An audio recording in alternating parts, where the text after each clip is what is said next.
And ఈరోజు నేను పుట్నాల పప్పు చిక్కి చేస్తున్నాను. దానికైతే ముందుగా మనం గిన్నె పెట్టేసుకొని పుట్నాల పప్పు నేనైతే ఈ కప్పుతో 2 కప్పులు తీసుకున్నాను అనమాట. దాన్ని కొంచెం ఫ్రై చేసుకున్నాను.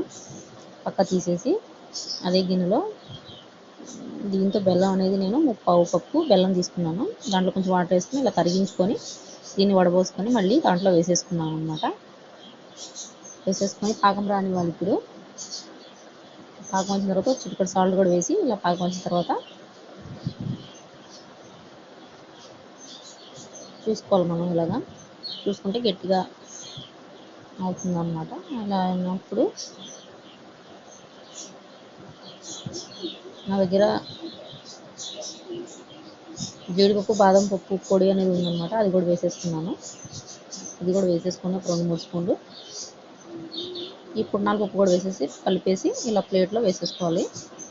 ఇలా చేసుకుంటే పుట్నాల పప్పు చికెన్ రెడీ అయిపోయింది. వీడియోని తప్పకుండా లైక్ చేయండి.